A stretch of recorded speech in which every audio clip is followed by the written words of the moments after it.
महाभियोग का वार झेल रहे डोनाल्ड ट्रंप ने संसद पर हमले की निंदा वाला वीडियो जारी किया। उनके इस वीडियो से लग रहा है कि वो डैमेज कंट्रोल करने में लगे हैं, लेकिन हाउस ऑफ रिप्रेजेंटेटिव में आज जो कुछ भी हुआ उससे ये साफ हो गया है कि ट्रंप की राह आसान नहीं रहने वाली। I unequivocally condemn the violence that we saw last week.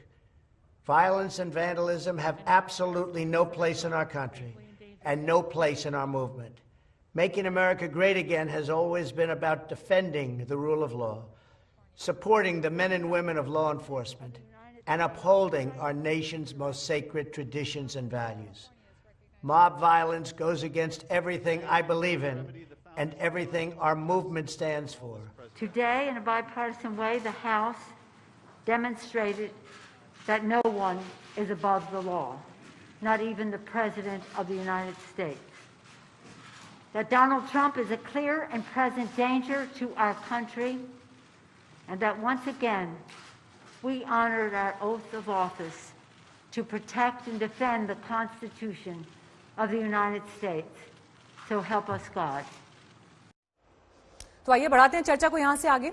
Ashutosh जी, देखिए जो बात यहां पर नैन्सी पेलोसी कह रही है, उनका यह कहना है कि डोनाल्ड ट्रंप अमेरिकी लोकतंत्र के लिए खतरा है। अगर इतना स्ट्रांग स्टेटमेंट आता है तो क्या परिस्थिति ऐसी भी है कि ये सिर्फ अब डेमोक्रेटिक पार्टी, रिपब्लिकन पार्टी या सिर्फ कैपिटल हिल में जो हुआ, ट्रंप का भविष्य क्या होगा, इन सबसे आगे निकलकर बात अब अमेरिका की दुनिया भर में साख की हो गई है?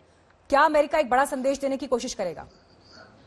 देखिए, तीन चीजें हैं जो मैं कहना चाहता हूं। पहली बात तो ये है कि जब तक प्रेसिडेंट ट्रंप अपने पद पर हैं तब तक उनको इम्पीच करके हटाना अब लगभग असंभव सा हो गया है। लेकिन अमेरिका के अंदर इस तरीके की परंपरा रही है कि पद से हटने के बाद भी इम्पीच किया जाता है, और कई ऐसे पूर्व अधिकारियों को और जजेस को इम्पीच किया जा चुका है। हालांकि अभी तक किसी राष्ट्रपति को इम्पीच नहीं किया गया।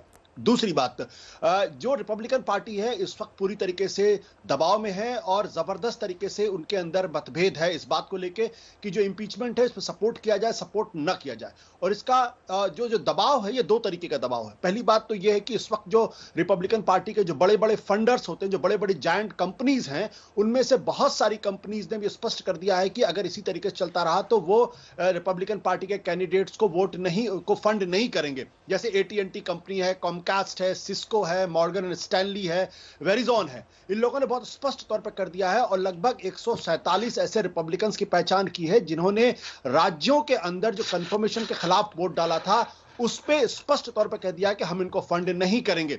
दूसरी तरफ एक ऐसा फंडिंग का एक ग्रुप बना है जो $50 मिलियन इकट्ठा कर रहा है कि वो तमाम रिपब्लिकन्स जो इंपीचमेंट का या ट्रंप के साथ नहीं होंगे, अगर वो चुनाव लड़ेंगे तो उनको हम मदद करेंगे। जो तीसरी बात जो इंपॉर्टेंट है जिसको लेकर रिपब्लिकन्स अभी थोड़े से कंफ्यूजन की स्थिति में है, वो ये है कि 70 से 80% लोग इस बात को मानते हैं कि जो वायलेंस हुआ है वो वायलेंस बहुत गलत हुआ है। लेकिन जब यह बात आती है क्या ट्रंप को इंपीच कर देना चाहिए, तो इस मसले पर वहां पर अभी इतना क्लियर कट डिवीजन है, इतना क्लियर कट डिवीजन नहीं है।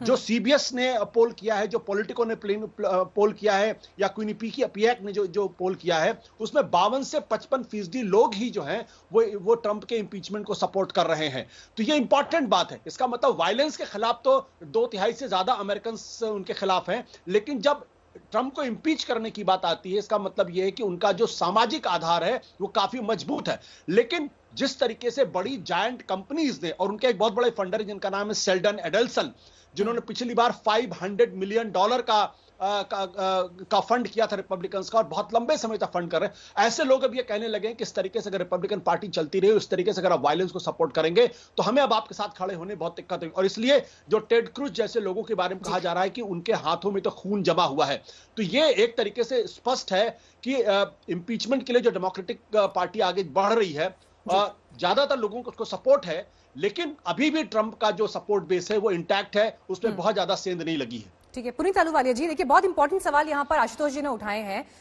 जो नैतिक दबाव है वो एक जगह, लेकिन जो आपको फंड्स देने वाले लोग हैं, जो आर्थिक दबाव पड़ेगा पार्टी के ऊपर, वो दूसरी जगह। और ऐसे में रिपब्लिकन पार्टी अपने भविष्य को आगे किस तरह से देख रही है, ये एक सवाल बनता है। ये बहुत अच्छा त्रिवेदी जी ने बात कही कि जो कॉर्पोरेशंस हैं और बिग गवर्नमेंट जो डेमोक्रेटिक पार्टी रिप्रेजेंट करती है वो अगेंस्ट ट्रंप है, और ट्रंप को 74 मिलियन वोट मिले थे, वो सारे अमेरिकन ने लिए थे, और वो भी 10 मिलियन ज्यादा थे जो पहले कभी रिपब्लिकन कैंडिडेट या प्रेसिडेंट को नहीं मिले। तो इससे ये इंपॉर्टेंट है कि ये जो कॉर्पोरेशंस हैं और बिग गवर्नमेंट है, इनमें एक सूझबूझ हो गई है to basically quell the voice, जो एक आवाज है, अमेरिकन आवाज जो लिबर्टी की है, उसको क्वेल करने के चक्कर में आप माने ना माने, ट्रम्प साहब की अभी भी छवि काफी इंपॉर्टेंट है और काफी स्ट्रांग है, और रिपब्लिकन पार्टी बिल्कुल जुड़ी हुई है। हमारे हर पार्टी में एज डेमोक्रेसी परफेक्शन नहीं होती है, तो everybody has a right, specially जो रिपब्लिकन पार्टी है इज मोर इंडिविजुअलिस्टिक, कि हाँ, एक इंसान अपनी डिसीजन खुद लेता है और वो जिस मामले में वो चलना चाहता है और जिस डायरेक्शन में चलना चाहता है वो चलते हैं। जो कैपिटल हिल में हुआ वो भी तो एक चैप्टर रिपब्लिकन पार्टी के इतिहास में जुड़ गया ना, कि जब आपकी पार्टी की सरकार थी, आपकी पार्टी से प्रेसिडेंट थे, तो कैपिटल हिल पर एक ऐसा हमला हुआ जो इससे पहले कभी अमेरिका के इतिहास में नहीं देखा गया। अरे सबसे पहले हम रिपब्लिकन पार्टी ने ओनरशिप ली है और मॉरल हाई ग्राउंड लिया है कि जो हुआ ये गलत हुआ और ये होना नहीं चाहिए था, और जो भी पुलिस वालों के साथ हुआ बिल्कुल गलत है, and we condole it and we basically condone it and condolences उनकी फैमिली को। बट सबसे पहले जो ये 6 महीने से जो दंगा, जो राइटिंग लूटिंग हो रही है, तो डेमोक्रेटिक पार्टी ने कहीं कभी रिस्पॉन्सिबिलिटी नहीं ली। जितने लोगों के ऑफिसेज बिजनेसेस जलाए गए, तोड़े गए, जो कोविड के माध्यम से जितने भी डेमोक्रेटिक गवर्नर्स हैं उन्होंने सारे बिजनेसेस को चोक रखा हुआ है। ठीक है, अब लोग परेशान हैं, फ्रस्ट्रेटेड हैं। अब उनके बाद 70% of Republicans and 30% Democrats Georgia election से पहले ये कह रहे थे कि इस इलेक्शन में फ्रॉड हुआ है, there is imperfection, there are irregularities, और डेमोक्रेटिक पार्टी ने उसका एडवांटेज लिया है।